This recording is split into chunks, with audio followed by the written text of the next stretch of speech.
So I have my 2 minutes now. I'm here sort of representing a venue, but my relationship with these three folks from the CBC and CBC Saskatchewan started. I moved back to Regina in 1996 to be the executive director of the Recording Industry Association, and within a few weeks was working on producing the very first Flatland Music Festival that David talked about.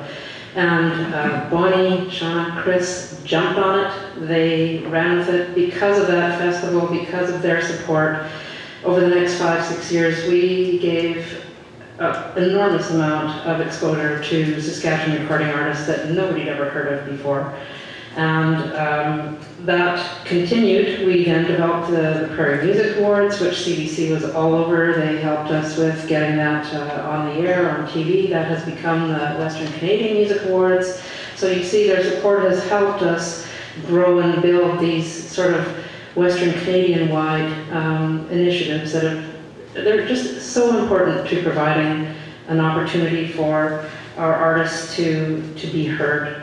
Now with the Creative City Centre, it's a much smaller venue, but it's still an important place for musicians to play. And I can tell you without a doubt that anytime we have an artist play, they get supported by CBC, they're interviewed, their music is played, it helps us get people in the seats. It's just really important to have their support.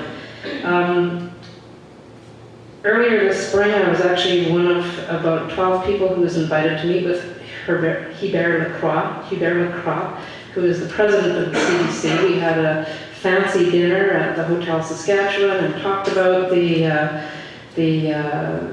fact that they were facing budget cuts, and every single person in that room talked about the importance of hearing Saskatchewan stories, hearing Saskatchewan artists, hearing our own reality being reflected back to us through the CBC.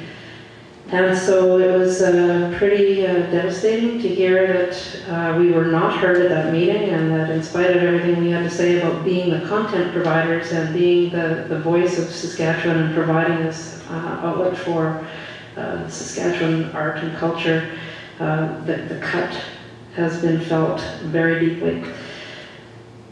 Who's next? Danny Gertz is next. I invited Danny to be part of this because as a young emerging artist, like David referred to, I know Danny was just featured on CBC on the afternoon edition, and so come on up, Danny, and share your story.